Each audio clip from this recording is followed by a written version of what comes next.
Boa noite. Paz seja nesta casa. Nós abrirmos o Livro dos Espíritos, primeira obra da codificação espírita, no seu frontispício, nós vamos encontrar os princípios da doutrina espírita sobre a imortalidade da alma, a natureza dos espíritos, a sua relação com os homens, as leis morais, a vida presente, a vida futura e o porvir da humanidade, segundo os ensinamentos ditados pelos espíritos superiores, com o concurso de diversos médios, recebido e coordenado por Allan Kardec. Por isso, chamamos sempre Allan Kardec o codificador da doutrina espírita. E o codificador, então, lá na introdução do Livro dos Espíritos, no seu capítulo 7, ele diz que o Espiritismo, a doutrina espírita, está toda dentro da existência da alma e do seu estado após a morte. A imortalidade da alma é o primeiro princípio da doutrina espírita. Claro que, se não tivéssemos nós uma alma, e esta alma não sobrevivesse aos fenômenos passados com o organismo físico, não teríamos espírito, não teria doutrina espírita. Estes ensinamentos seriam vãos, seria sem fundamento pregar-se sem esta existência. E traz o codificador, Kardec, porque a doutrina espírita, ela não nos fala, não nos comprova que nós temos uma alma e que esta alma sobrevive ao corpo físico, somente na teoria traz os fatos. E estes fatos, mais precisamente, nós podemos encontrar que na quarta obra da codificação, o livro Céu e Inferno, mais exatamente na sua segunda parte, quando o codificador vai conversar com espíritos já vivendo no mundo espiritual e ouvindo-os, sabendo das condições que eles estão vivendo agora, da forma como viveram aqui antes da desencarnação, estabelece então com facilidade esse paralelo. A consequência dessas fases da vida, a solidariedade desses momentos da vida, porque conforme vivemos aqui, é a condição da vida lá do outro lado. E também nós temos aqueles que convencionou-se chamar as obras complementares, obras que não se distanciam em nada dos ensinamentos do codificador Kardec, respeitam todos os seus princípios e aquilo que nos traz as histórias, os ensinamentos, eles são perfeitamente lições de espiritismo, porque, como dissemos, não se distanciam em absoluto da pureza doutrinária trazida por Kardec. Dentre estas obras, as, quem sabe, mais respeitadas e até conhecidas, são a do espírito André Luiz, citadas através do inigualável Francisco Cândido Xavier, e também de Valdo Vieira, que fez belo trabalho da doutrina espírita. E tem, nas obras de André Luiz, um conjunto de 13 obras que são chamadas A Vida no Mundo Espiritual. Na terceira destas obras, Missionários da Luz, ele está narrando daqueles seus momentos de laboriosos estudos lá no mundo dos espíritos, para tudo compreender, aprender e transmitir para nós. E ele está visitando, levado pelo instrutor Alexandre, um setor, uma área, um departamento que chama-se planejamento de encarnação. Lá,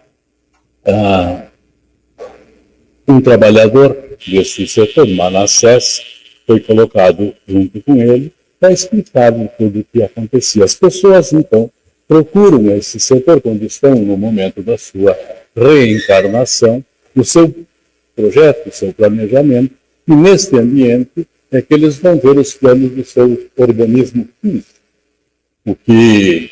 Como que vai a necessidade que eles vão ter fisicamente para poder cumprir com aquela programação, com aquelas tarefas, com aquelas determinações, então que vão ser impressos no perispírito, no corpo espiritual, e este modelo organizador biológico do corpo físico vai fazer com que tome aquele formato e que traga aquelas condições de saúde, mais ou menos, conforme a necessidade de cada um. E, enquanto ele está conversando com Manassés, chega uma senhora e Manassés apresenta-se. Essa é a Anacleta, uma das nossas mais corajosas trabalhadoras. Mesmo que ela tenha demonstrado certa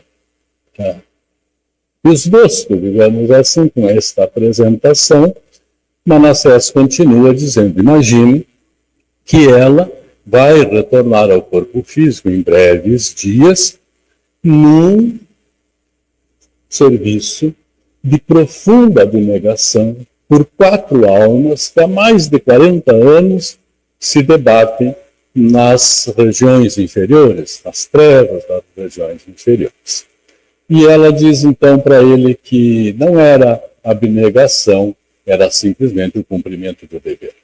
Voltando-se para André Luiz, diz a ele que uma mãe que não completa o serviço de amor com os filhos que o pai lhe entregou, ela deve ser forte para recomeçar a tarefa. E este é o meu caso. Ela não se deve falar em sacrifício quando é uma obrigação. Converso mais um pouco. Ela se diz muito feliz e satisfeita com o molde do corpo físico, tanto dela quanto dos filhos que ela vai receber, se retira. E Manassés, então, falando com André Luiz, diz: Anacleta é um exemplo vivo de ternura e de devotamento, mas vai voltar ao corpo físico na necessidade de algumas retificações no coração materno. Em outros tempos, ela, por certo descuido, por certa negligência com os filhos que Deus lhe deu, acabaram estes se desencaminhando. Ela tinha um marido que era um homem trabalhador, um homem probo, e que, apesar de abastado, não se afastava do seu comprometimento com a sociedade, e era sempre um exemplo vivo de energia produtiva. Mas ela, com a meiguice desarrazoada, subvertia o exemplo em casa que o pai trazia. E acabaram, então, aqueles 3 meninos e aquela menina, onde eles investiram muito no aprendizado intelectual, entregando-se aos desregramentos, tanto moral quanto físico. E tanto foi assim que acabaram perdendo a organização física, o corpo físico, muito jovens. E ela, quando veio a morrer, desencarnou, dando-se conta disso, segue Manassés explicando, dedicou-se ao trabalho. Passou a dedicar-se profundamente a trabalhar, a crescer para ter méritos não só da sua reencarnação, como para trazer junto os seus filhos. Imagino, diz André Luiz, os sacrifícios que ela haverá de enfrentar. Sim, diz Manassés. Ela, 2 dos filhos, porque os filhos, ela não contribuiu para o seu crescimento, para o seu progresso, mas eles, no seu livre-arbítrio, fizeram o que fizeram, têm as suas responsabilidades. 2 dos meninos, então, virão paralíticos. Um será débil mental. E ela só terá para auxiliá-la na viuvez precoce a filha, que também terá uma larga carga de trabalho de retificação. Então, o que nós podemos ver e aprender nesta história que ele nos traz, e clarear, quem sabe para quantos de nós, vários dramas que nós conhecemos na vida, e às vezes não compreendemos as razões, que Anacleta, dando-se conta dos equívocos, e nem sabemos se aquela encarnação onde ela tinha as condições favoráveis para a educação, para o encaminhamento dos filhos, fosse a primeira vez, mas não era muito justo que agora ela viesse a receber as mesmas condições, as mesmas facilidades. Afinal de contas, recebendo-as, ela não soube aproveitá-las. E não raro, é o próprio espírito que pega uma condição mais difícil, sabendo que as facilidades tendem a fazê-lo perder-se outra vez. Mas a doutrina espírita é o Consolador prometido por Jesus, cada vez se afirma mais específica e especialmente. Lá no Evangelho de João, capítulo 14, verso 26, quando disse o Cristo, e este Consolador, o Espírito de verdade que o Pai enviará em meu nome, vos ensinará todas as coisas e fará lembrar de tudo quanto eu tenho dito. Então, aquilo que a doutrina espírita nos ensina, ele tem que estar concorde com os ensinamentos de Cristo, tem que estar consonante com aquilo que o Cristo nos ensina, porque é ele a origem disso. É ele que trouxe os ensinamentos, que prometeu-nos o Consolador, e o Consolador precisa estar dentro dos seus ensinamentos. Então nós poderíamos perguntar para esta história que nós elegemos, aonde nós poderíamos encontrar nos evangelhos, nas falas de Jesus, algo que desse respaldo para estes acontecimentos. E então, na nossa lição de hoje, também trazida pela nossa Beth na parábola dos talentos, capítulo 16 do Evangelho segundo o Espiritismo, não se pode servir a Deus e a Mamon, recordando que Mamon é uma expressão que queria dizer o mundo, ou as coisas do mundo. Narra então Jesus, dizendo que o Senhor é como aquele homem que tinha muitas posses, e tendo que ausentar-se da sua cidade, do seu lugar, chamou os seus servidores e distribuiu entre eles os seus bens. A um deu 5 talentos, a outro deu 2, a outro deu 1, conforme a capacidade de cada um. Passaram-se os tempos e o Senhor retorna, chama os seus servidores a contas e eles se apresentam. E tanto aquele que tinha os 5 talentos quanto aquele outro que recebeu os 2, apresentam-se e dizem a ele: Senhor, me deste 5, me deste 2 talentos, eu trabalhei com eles, investi-os, e aqui eu tenho os seus 5, e mais 5, e 2, e mais 2. Servos, disse ele, bom e fiéis. Como foram fiéis no pouco, vão ter a guarda de muitas coisas.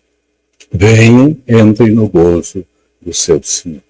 Apresentando-se aquele que tinha 1 talento, ele diz: Senhor, sei que és homem severo, que ceifas onde não plantaste e colhe até onde não puseste. Então, temendo-te, enterrei o talento que me deste, e agora está aqui, devolve o teu bem.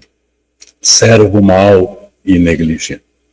Se temias, me poderias ao menos ter dado o meu talento aos banqueiros, e eu agora receberia com os devidos juros. Retirai o talento dele, entregai àquele que tem os 10 talentos. E este servo, que não é útil ainda, jogai-o às trevas exteriores, onde haverá pranto e ranger de dentes.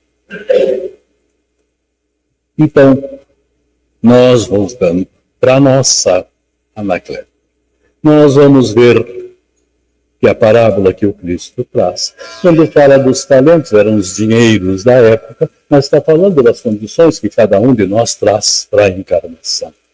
Aquilo que foi nos dado como talento para que nós cumpramos com as nossas tarefas, que está no nosso programa reencarnatório. Cada um traz o seu talento, qualquer pessoa, não há quem não tem. Questão 559 do Livro dos Espíritos: contribuem no universo? Perguntou o codificador. Os espíritos inferiores e imperfeitos, todos têm tarefa a cumprir. Na construção de um edifício, não colabora o mais inferior dos serventes de pedreiros como o arquiteto? Então, não há quem não tenha tarefa a cumprir, não há quem não tenha recebido um talento conforme a sua capacidade. Então, a nossa Anacleto, o que passou com ela? Recebeu os seus talentos, não soube usá-los, perderam-se aqueles filhos muito pelo trabalho que ela não realizou. Agora, então, aqueles talentos lhe são retirados e ela vem para as trevas inferiores, onde haverá prantos e ranger de dentes, para começar a recuperação, o refazimento, a reerguer-se a partir destas lutas, por ter falhado com as suas tarefas, com as suas responsabilidades.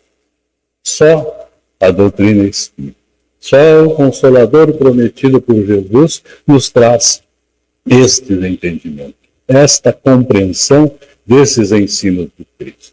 Quantos de nós, ao lermos estas parábolas e outras que ainda têm um sentido, vamos dizer assim, mais complicado, exigem mais de nós para a compreensão, e que o codificador vai enfeixá-las lá no capítulo 23 do Evangelho segundo o Espiritismo, como o título de Estranha Moral. Esta parábola. Quantos de nós, ao ouvi-la, ficamos assim: como tirar-se de quem tem pouco e dar para aquele que tem muito? Nós, corações generosos, que somos todos nós, nos tocamos com isso. Então, nós, se não trazermos a reflexão sobre esses pontos, a doutrina espírita nos chama a fé raciocinada, nós podemos até dizer que cremos, que aceitamos. Mas até onde vai esta fé? Enquanto são retirados os talentos dos outros, ela se sustenta razoavelmente bem conosco. Mas quando chega a nossa vez de entregar os talentos, é raro que ela não vacile e que nós não nos coloquemos numa posição de vítima, de abandonados por Deus e esquecidos. Então, voltando à nossa fé, a doutrina espírita nos dá este alinhamento. A grandeza da doutrina espírita, a grandeza dos ensinamentos do Cristo, é mostrar que todos esses acontecimentos, essas histórias, são os nossos. Não são outros, e também não há mistério, não há coisas fantásticas. Lá no mundo dos espíritos, aqui no mundo encarnado, somos nós. E quando nós ficamos surpreendidos, especialmente com essa parada, por entregar os talentos, tirar de quem tem e dar para outro, é comportamento tão comum de cada um de nós. Quem de nós já não fez isso? Vamos pegar, por exemplo, assim. Hoje, nas modernidades, é tão simples, tão fácil, tão cômodo comprar-se via internet. Não é assim? Vai lá, faz o seu pedido. Mas tem alguns que cumprem com aquilo que prometem, que cumprem com os seus prazos de entrega, que entregam aquilo que diziam vender, e outros não. Lamentavelmente. Alguns valorizam os seus talentos, outros não valorizam. E há aqueles que preocupam-se com estes acontecimentos, investigam os comportamentos, e nós temos o recurso de, antes de comprar, eu olhei o produto, eu gostei, eu vou adquirir, mas então eu vou pesquisar. E daí eu encontro que aquela empresa que eu ia fazer o negócio não cumpre com as suas obrigações. Não entrega o que promete, tarda para entregar, se tem problemas não os resolve, o que eu faço? E entregar os meus valores para quê? Retiro. E quem sabe eu já tenha entregue, e daí eu vou recorrer à justiça humana para reaver, e vou entregar para quem? Para aquele que já tinha desta vida. Para aquele que soube usar, e justa e merecidamente vai receber aqueles valores. E aquele e usa mal, e não se porta bem, justa e merecidamente, vai perder. E vai ter que, se um dia resolver mudar a sua existência, querer refazer aqueles erros, recomeçar um caminho mais difícil. Quem sabe vai ter que mudar a imagem do produto, ir para um mercado para lutar outra vez, para conquistar um espaço.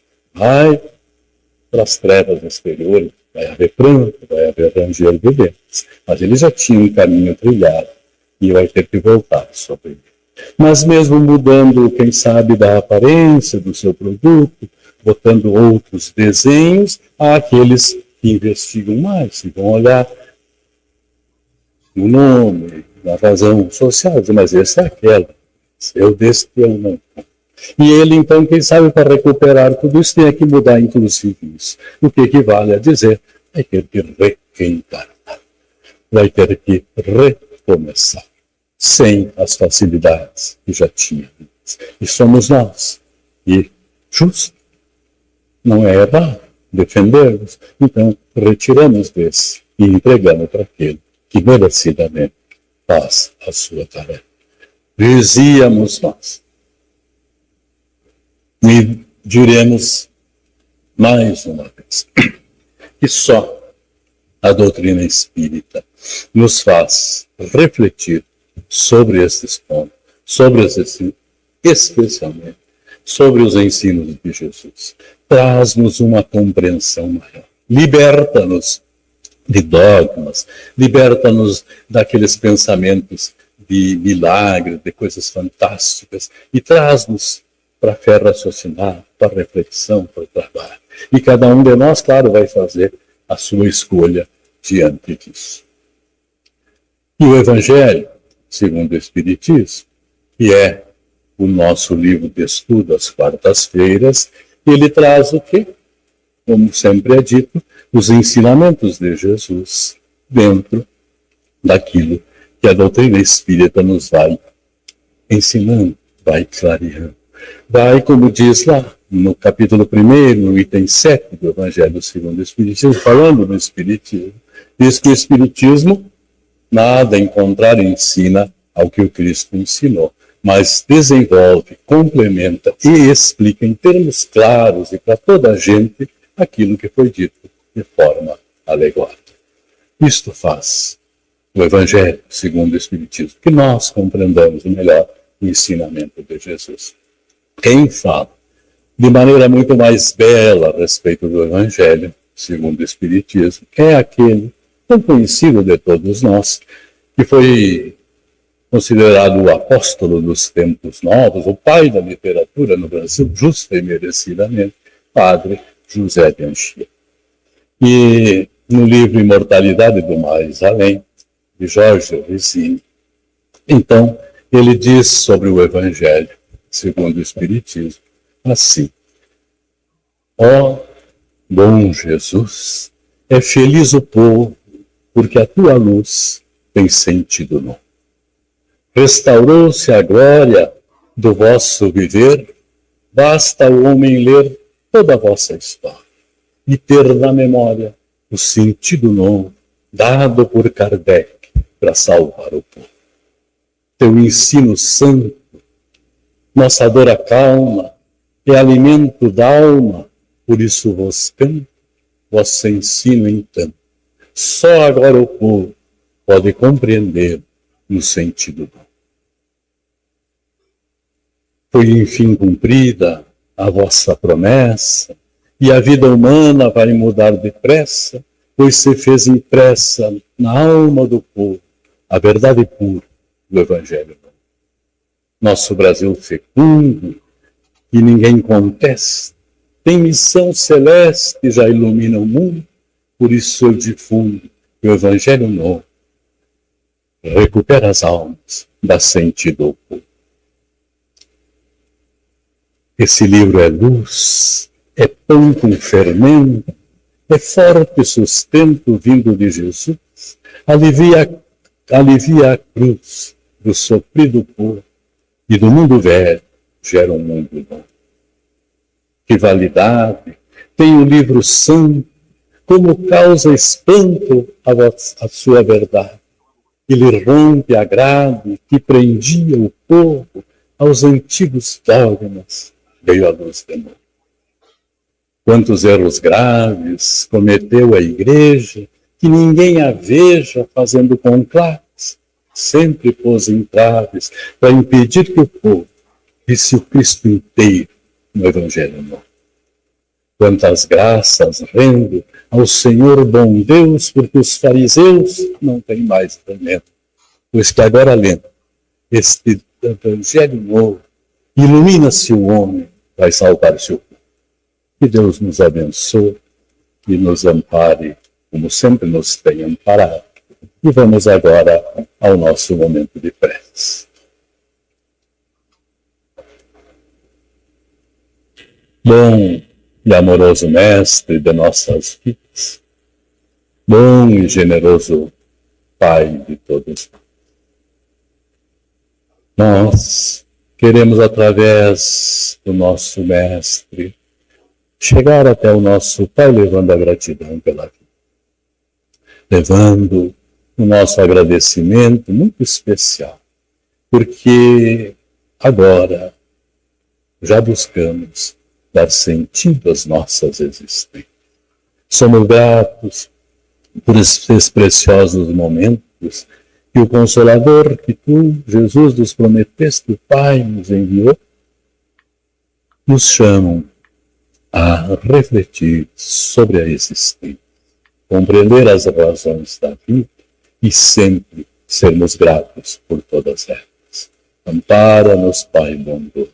Nossas almas ainda são fracas, mas nosso desejo é de sermos melhores a cada momento, melhores que nós mesmos. Fortalece-nos no bom propósito. Ampara-nos especialmente quando desejamos fazer o bem aos nossos irmãos. Forma de gratidão que podemos demonstrar por tudo que nos tem dado. Recebe, então, o nosso pedido por todas as almas sofredoras, onde quer que se encontrem esses irmãos que têm o coração chagado, que têm a esperança esmaecida e que a energia amorosa que se gera aqui nesse ambiente, cada bom coração aqui presente e cada bom sentimento viaje até estes irmãos, acalmando-os, fortalecendo-os na fé, na boa lembrança de que tu, Pai bondoso, jamais abandonas seus filhos. Te agradecemos mais uma vez e te rogamos um amparo mais especial ainda aos nossos queridos, aqueles que colocaste junto de nós para esta jornada, e que não sejamos nós jamais a faltar com a nossa obrigação de fazer o bem e de abnegarmos no serviço de crescimento de cada um, de sermos sempre para nós e para os outros instrumento da tua paz. Obrigado, Senhor, que assim seja.